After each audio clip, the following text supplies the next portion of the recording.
For my paper, I looked at the historiography of Mao Zedong. So just a little bit of an introduction about Mao. He lived from 1893 to 1976 and was the ruler of China as the leader of the Chinese Communist Party from 1949 until his death in 1976.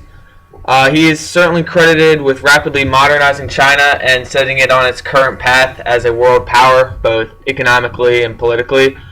But as far as his historiography is concerned, he definitely has a very mixed legacy due to the millions and millions of deaths that he was responsible for, as well as various other atrocities they committed. So that's a lot of what I'll be covering today, is that mixed legacy that historians still view him with. So to organize my paper, I broke it up into 3 chronological sections. The first of these was just what were historians saying during Mao's life. The second section was the aftermath of Mao's death from 1976 really into the early 1990s, and how everything kind of changed after he died. And then the third section was perspectives of a new millennium, and I especially look at 2 very popular and widely read books that were written by historians within the last 10 years about Mao. And then within each of these chronological sections, I cover various perspectives like economic history, intellectual history, etc. So during Mao's life, as far as the Chinese historians are concerned, they pretty much always had to toe the party line, or else they would run into a lot of trouble. Chen Ying-kai was one historian I looked at. He was arguably one of the 5 or 7 most important historians in all of 20th century China. And even he, with his wide influence, ran into trouble when he declared he was kind of opposed to Marxism and some of the ideology behind it. He was also persecuted a little bit because of his connection with former party enemies of the state. Another historian I looked at is Wu Han, also one of the most popular and influential historians in all of 20th century China. He in particular ran into a lot of trouble with his play titled Han Rui Dismissed from Office.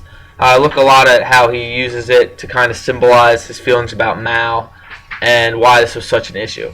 But these are just 2 examples that kind of stick out of guys who ran into trouble.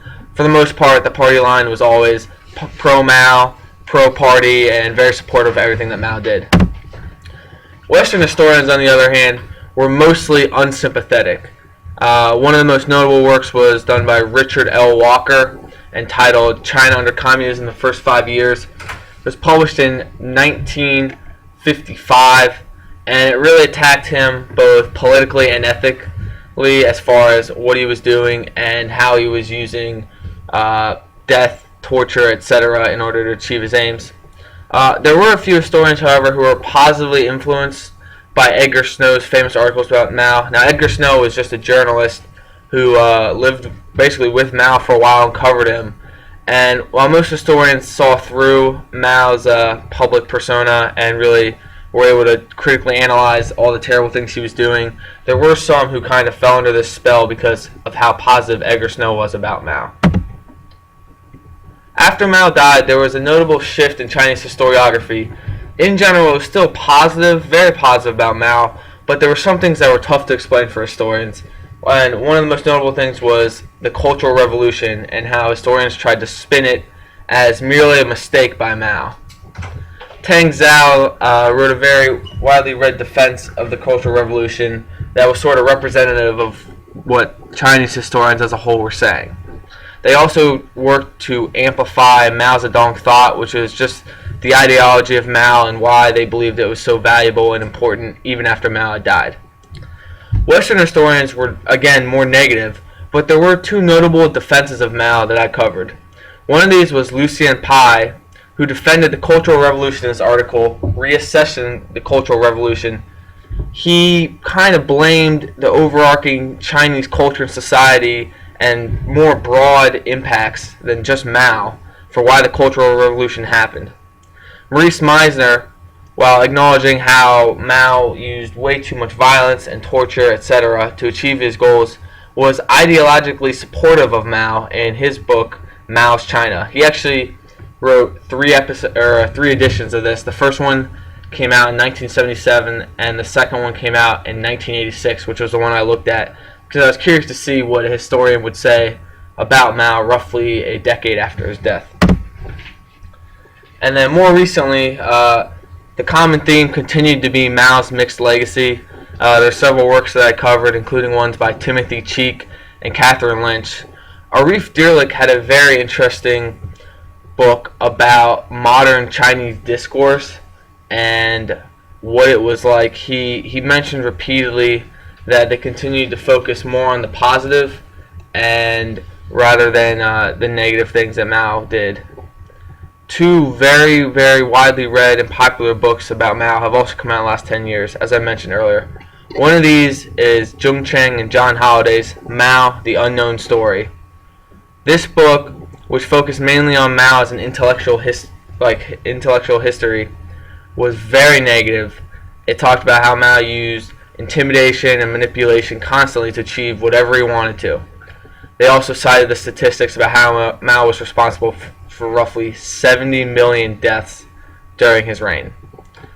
Their work was also supported by an article written by Li Chengyu, which was about Mao's, again, intellectual capabilities and how he negatively used them, and also his ethical failings.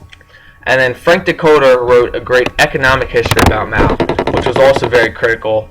It covered the Great Leap Forward, which was Mao's economic policy from 1958 to 1962. And he basically just ripped Mao apart, ripped apart his economic policies, and provided plenty of evidence for why he was so critical. So just to wrap up, I guess it's fair to say for sure that the historiography of Mao continues to evolve. During his life, the Chinese historians were almost unanimously praising him and all of his policies, and if they did not, they would risk persecution. Since he died, they've been more cautious now, especially of just certain aspects of his life that are widely viewed to be negative, such as the Cultural Revolution and like a policy such as the Great Leap Forward. Western historians have always been pretty mixed as far as his legacy. On one hand, you have the positive impacts like the rapid development of China and kind of propelling it forward as an economic and political power.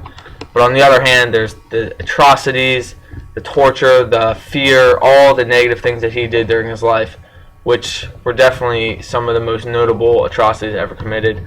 Overall, I'd say that Western historians are a little more negative than positive in their views, although as I've covered, there have been some people who defended Mao either ideologically or in terms of he was doing whatever he needed to do to achieve the revolution in China. Thank you.